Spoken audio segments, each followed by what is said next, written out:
investigative correspondent for Occulted Truths magazine.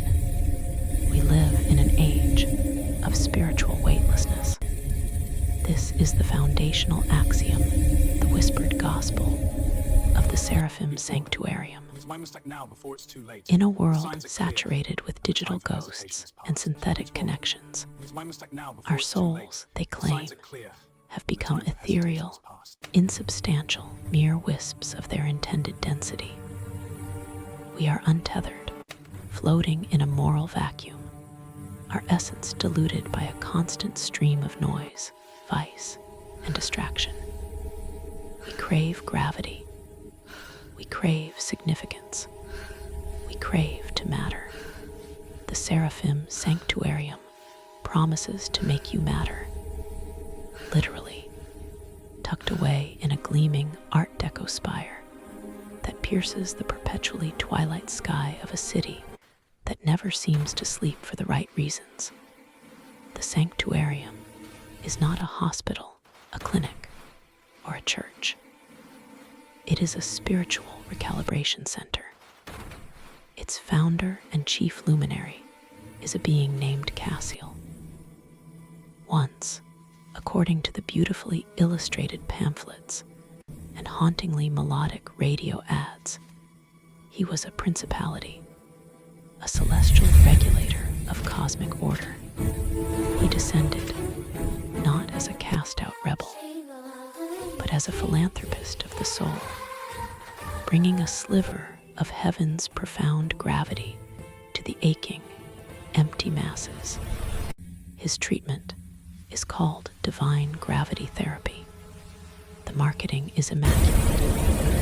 Smiling, androgynous beings, perfect features, and softly feathered wings glide through lobbies of white marble and polished gold.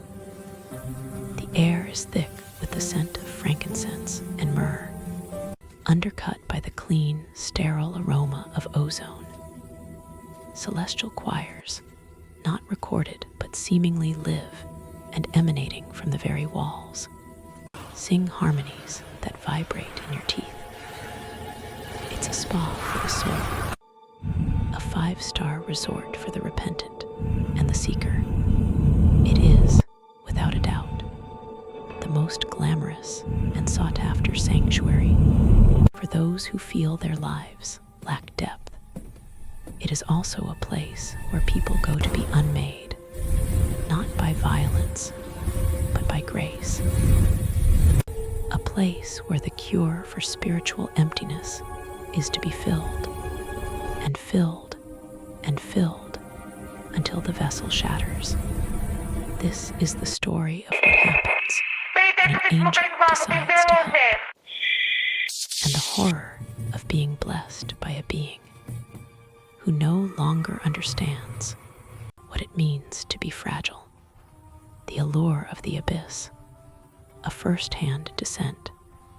My journey into the sanctuarium began not as an investigation, but as a personal quest. I too felt the modern malaise. The endless scroll, the shallow interactions, the feeling that my life was a collection of data points and curated images, leaving no imprint on the fabric of reality.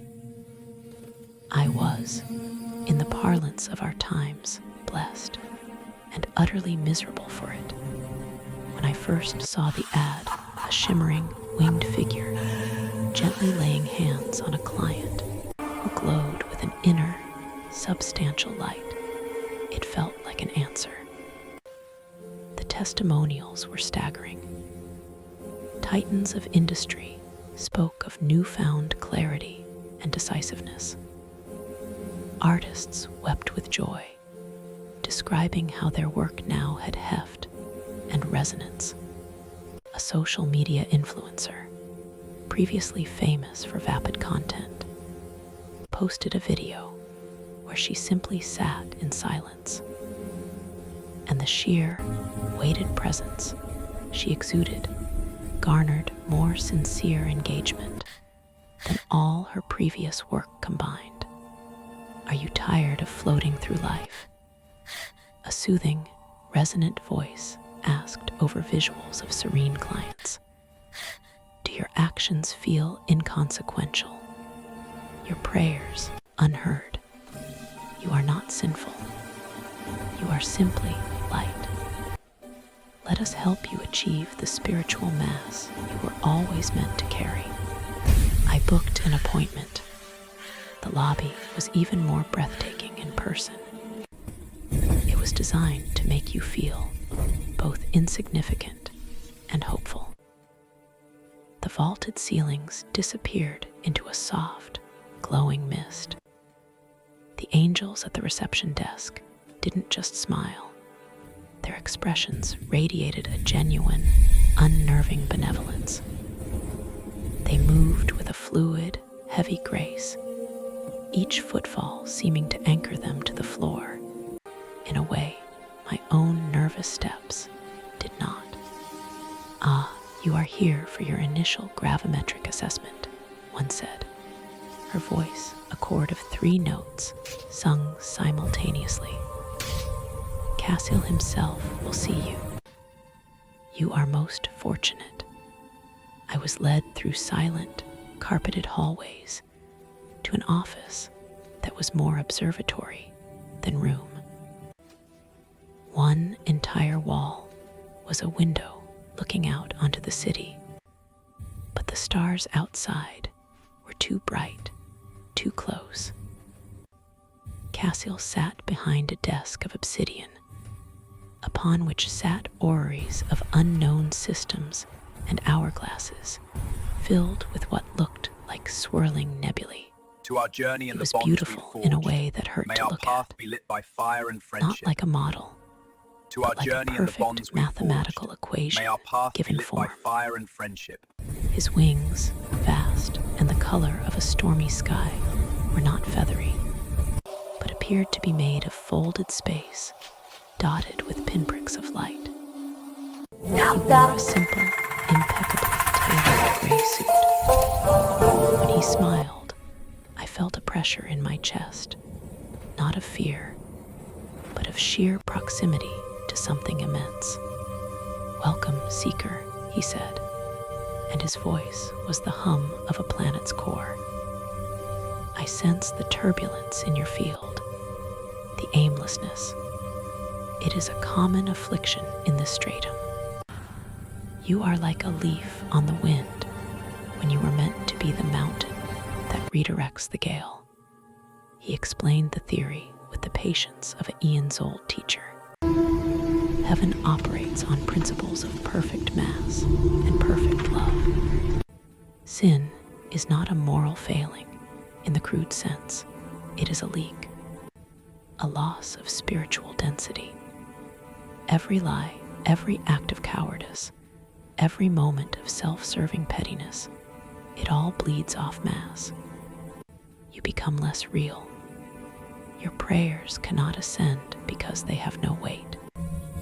Your life feels meaningless because it is, in a cosmic sense, meaningless.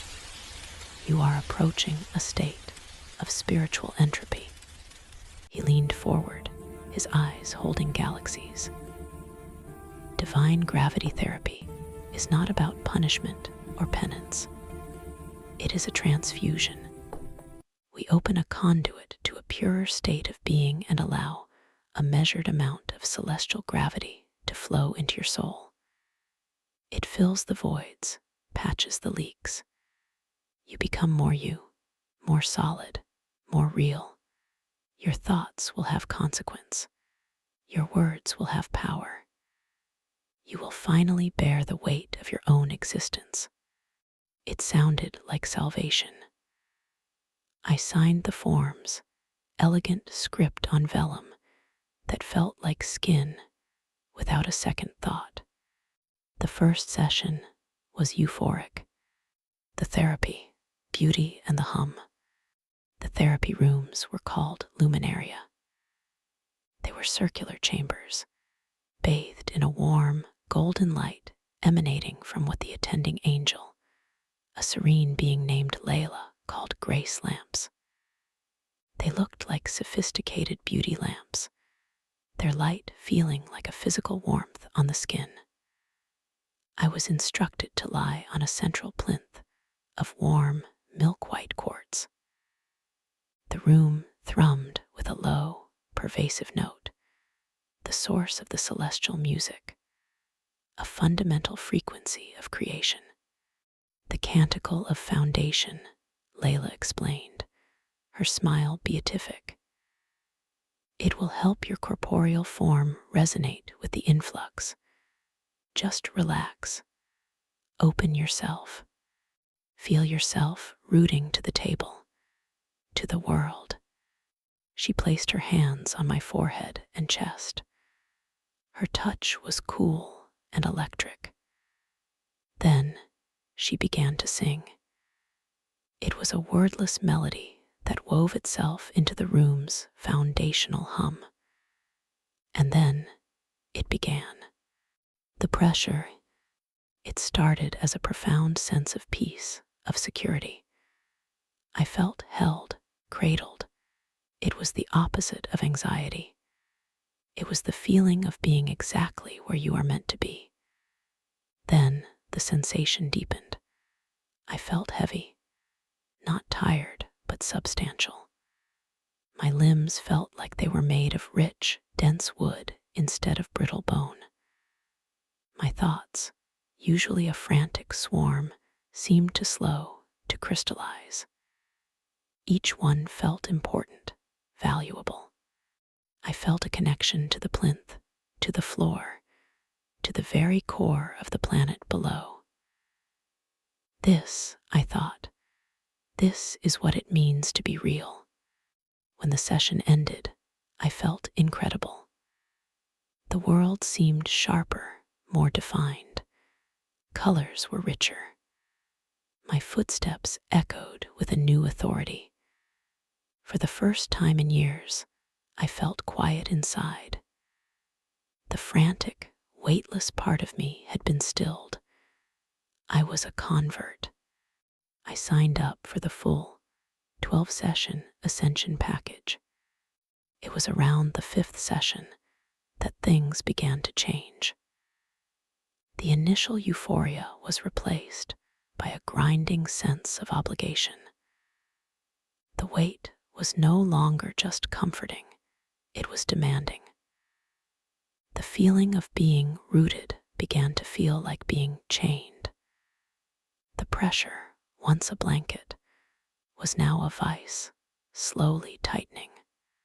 And that's when I first heard the hum.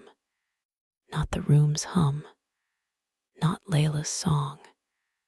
This was internal, a high-pitched, resonant frequency that seemed to come from my own skeleton. It was faint at first, a mere vibration in my teeth when I woke up. I mentioned it to Layla after my 6th session. "Ah, excellent," she said, her smile never faltering. The resonant purification. Your soul is accepting a higher density. The impurities within your physical vessel are being vibrated to the surface. It is a sign of profound progress. I wanted to believe her, but the hum was unsettling. It was the sound a tuning fork makes when struck, a pure, unwavering note that promised to shatter glass if it persisted. And it was growing louder. It was after the 7th session that I saw my first liquefaction. The sanctum's secret, when the vessel breaks. His name was Alistair, a fellow client I'd exchanged pleasantries within the serene waiting lounge. He was a financier who had come to the sanctuarium seeking ethical ballast. He'd been 2 sessions ahead of me in his package. I was leaving my session, the hum in my bones, a constant, distracting presence, making my vision slightly blurry at the edges. I saw Alistair being wheeled into the luminarium on a specialized gurney. He didn't look serene. He looked terrified, his eyes wide, his skin pale and waxy. He was trembling violently. Nearly there, beloved, the angel attendant was cooing, stroking his hair. The final compaction. You will be a monument. The doors hissed shut. An hour later, a different, more solemn tone echoed through the hallway, a deep, mournful chime. Curious and unnerved, I found a service corridor that ran behind the luminaria. Through a small, reinforced observation port, I looked into Alistair's room. What I saw will be burned into my mind for as long as I have one. Alistair was still on the plinth, but he was flattening. The golden light from the grace lamps was no longer warm. It was glaring, oppressive. The celestial music was a deafening, monolithic drone. Alistair's mouth was open in a silent scream. His body was pressed into the quartz, as if by an invisible, miles-thick column of lead. His ribs were clearly visible through his distended skin, and they were vibrating, emitting that same tuning fork hum I heard in myself, but magnified 1,000-fold, a horrific, metallic threnody. The angels, Layla among them, stood around him, their hands raised in benediction, their faces masks of beatific joy. They were singing, their voices harmonizing with the shriek of Alistair's skeleton. Be still, child of dust, they sang. Receive the form of the divine.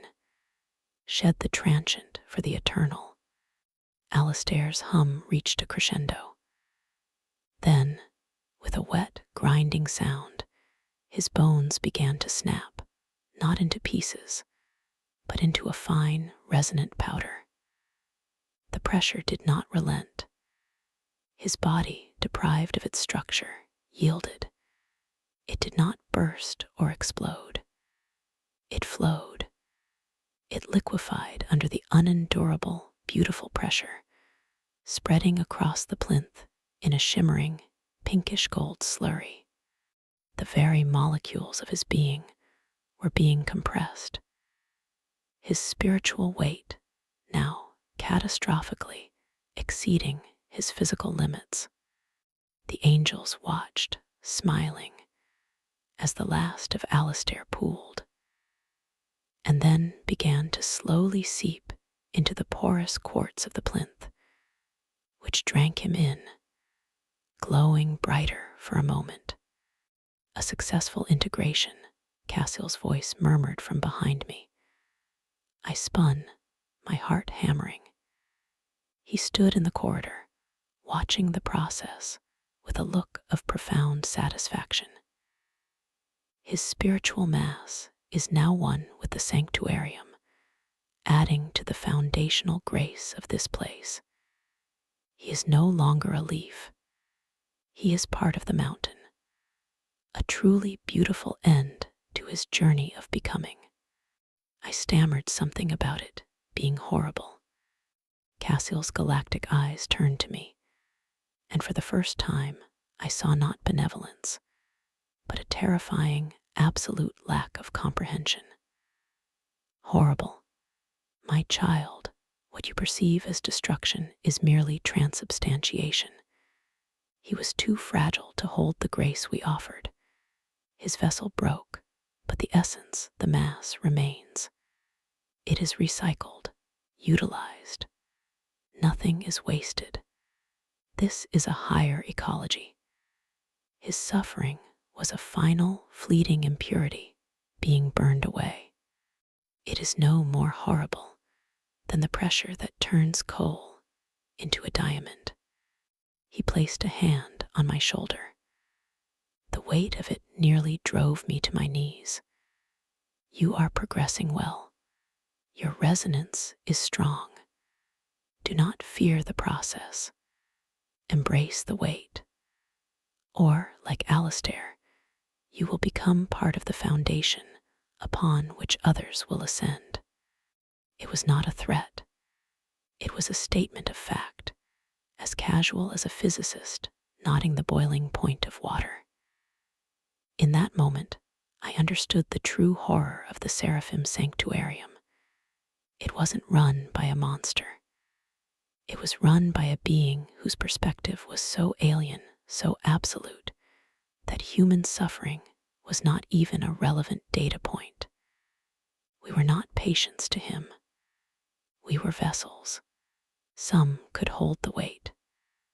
Most, it seemed, could not. And both outcomes were, to him, equally valid, equally beautiful. I was trapped. I had paid for the full package. To leave, I was told, was to risk gravitational collapse. The soul, now heavy but untethered from the sanctuarium's supporting field, would simply tear itself apart. I had to continue. I had to find a way out. The science of the soul. A desperate investigation. The following days were a waking nightmare. Every moment was spent under the invisible, increasing pressure. My hum was now a constant, audible ring. I could feel my bones ache with it, a perpetual strain that promised to give way. I saw the world through a shimmering haze, the very air seeming to thicken around me. I watched other clients with new eyes. I saw the fixed, rigid smiles of those in the advanced stages, their movements slow and deliberate, as if fighting a strong current. I saw the terror in their eyes, masked by the promised euphoria of becoming real. And I saw the angels, always smiling, always serene, shepherding their flock to the slaughterhouse of grace. I began to research, using my journalistic credentials to access forgotten theological texts and fringe metaphysical theories. I needed to understand what Cassiel was truly doing. The concept of spiritual weight is an ancient one. In Egyptian mythology, the heart was weighed against the feather of Mad. In Dante's Divine Comedy, the sinners are punished in ways that reflect the weight of their sins. The lustful are blown about by wind's light, while the traitors are frozen in ice, immobile, heavy. Cassiel had perverted this concept. He wasn't judging souls. He was force-feeding them raw, undiluted ontological mass. I found a reference in an apocryphal text, the Canticle of the Unbodied, attributed to a schismatic angelic choir. It spoke of the downforce, a celestial punishment reserved for rebellious angels, not fire and brimstone, but the unbearable pressure of God's full attention, which would compact them into the foundations of celestial cities, their consciousness trapped forever as part of the architecture. Cassiel hadn't fallen in rebellion. He had fallen in method. He had taken a tool of divine punishment and repackaged it as a therapy for the masses. His clients were his building materials. The sanctuarium itself, with its glowing walls and resonant foundations, was literally built from the compressed souls of those who had failed the therapy. The peace people felt upon entering was the psychic scream of thousands of compressed consciousnesses, their agony filtered through celestial harmony into a sensation of bliss. We were walking on a floor made of people, sitting on chairs condensed from despair. The angels weren't just staff, they were foremen in a soul quarry. The hum was the key. It was the sound of the soul's structural integrity failing. Each soul has a natural resonant frequency. The divine gravity therapy was tuning people like instruments, raising their frequency to match the canticle of foundation, making them more efficient conduits for the downforce. But once that frequency reached a critical pitch, the physical form could no longer contain it. The hum was the prelude to dissolution. I was an instrument being tuned to my breaking point. And my session was tomorrow, the 9th session, a symphony of shattering. I walked into the luminarium for my 9th session, knowing it might be my last. The hum in my body was a screaming pitch. My jaw ached from being perpetually clenched. The golden light, once welcoming, now felt like the glare of an interrogation lamp. Layla was there, her smile a rictus of divine indifference. "You are shining today," she chimed. "Your resonance is almost pure. Today, we move to a new octave. A new octave." I lay on the plinth, the warm quartz feeling like a hungry mouth. As Layla began her song and the pressure descended, I did not try to relax. I fought. I focused every ounce of my will on fear and rage, on resisting the pressure. I imagined my bones as iron, my soul as a sealed vault. It was like trying to hold back the ocean with a sieve. The pressure was absolute. It was not a force from outside. It felt as if the very space inside my body was being crushed. My hum escalated, becoming a deafening internal scream. I felt my ribs bow. I heard a distinct crack in my femur, a sharp, dry sound like a branch snapping. A fissure of white-hot pain shot through me, but something else happened. In my terror, in my desperate, futile resistance, I was not opening myself to the grace. I was fighting it. And in that struggle, I saw a flicker on Layla's face. Not concern, but confusion. The meter on the wall, which measured spiritual density acceptance, was fluctuating wildly. I was an anomaly. The downforce was meant for willing souls, or at least passive ones. My active rebellion was creating interference. "Be still, beloved," Layla sang, her voice strained. "You are disrupting the harmony." I gritted my teeth, blood filling my mouth from a bitten cheek. "Go to hell." I focused on the memory of Alistair's face, on the terror, on the sheer, unjust horror of it. I let that feeling fill me, a dark, heavy counterpoint to the golden pressure. I was not accepting the weight of grace. I was taking on the weight of sin, of rage, of mortal terror. The hum from my body changed. It became discordant, jagged. The pure tuning fork note warped into a nasty, grinding vibration. The grace lamps flickered. Layla stopped singing. Her smile was gone. The process is corrupted. You are introducing dissonance. With a final, monumental effort of will, I rolled off the plinth. I hit the floor with an impact that felt like it drove my shattered bones through my flesh. The pressure was still immense, but it was was less focused without direct contact with the quartz amplifier. I looked up at her from the floor, gasping.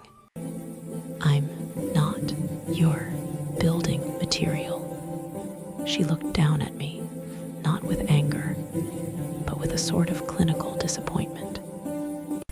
A flawed vessel, pity. The dissonance you have introduced is a contagion. It cannot be allowed to spread. She raised her hand, not in benediction, but in a gesture of eradication. The pressure in the room spiked, now malevolent and sharp, aiming to simply pulp me where I lay. But the door hissed open. Cassiel stood there. He looked at me, then at the flickering lamps, then at Layla. Cease, he commanded. The pressure vanished. The sudden release was as painful as its application. The vessel is flawed, Cassiel, Layla said, her voice tight. It resists. It has become noisy. Cassiel knelt beside me. His gaze was analytical. Fascinating. You have chosen to take on a different kind of weight. The weight of defiance. The mass of sin.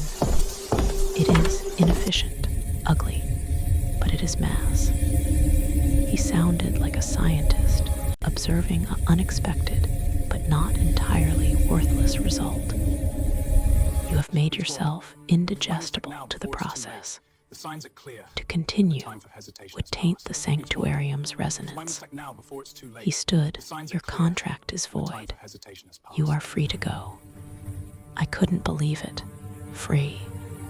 You are no longer suitable for integration. You are a screech in our symphony.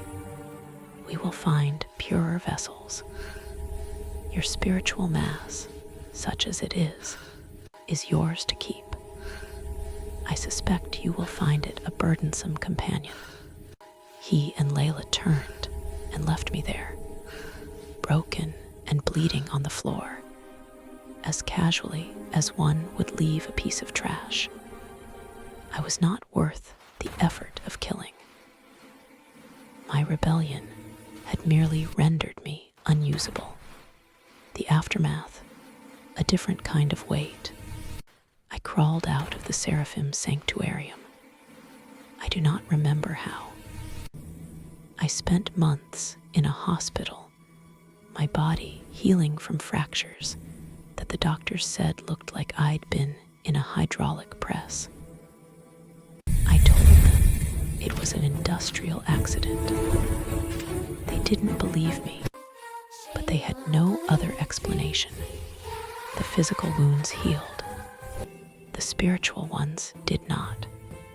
Cassiel was right. I am heavy, but not with grace. I carry the weight of what I know. The weight of Alistair's silent scream. The weight of the thousands compressed into the foundations of that beautiful, terrible place. The weight of the angel's smiles. The hum never left me. It is a part of me now, a constant, dissonant reminder. It is the sound of my own resistance, the grating noise of a soul that refused to be tuned, refused to be made pure. It is the sound of my survival, and it is a torment. I still feel the downforce, a faint, perpetual pressure on my shoulders, as if a piece of that celestial column followed me out. It makes every step an effort, every breath a conscious choice. I am not light. I am not floating. I am anchored in the horror of my own existence. I see the ads for the Seraphim Sanktuarium everywhere now. I see the hopeful, empty-eyed people walking through its gleaming doors. I want to scream at them, to tell them the truth. But who would believe me? The sanctuarium is glamour, peace, and hope. My story is one of pain, dissonance, and a horrible, grinding weight. So I write this. I pour this terrible mass onto the page. This is my testimony, my warning cast into the digital void. If you feel spiritually weightless, if you crave significance, be careful what you wish for. You might get it. You might feel your bones hum with divine purpose. You might feel yourself becoming real, solid, and immovable. But listen closely to that hum. Is it the sound of angels singing? Or is it the sound of your own skeleton beginning to splinter? Moments before you liquefy under a beautiful, crushing light and become just another brick in an angel's beautiful, monstrous heaven.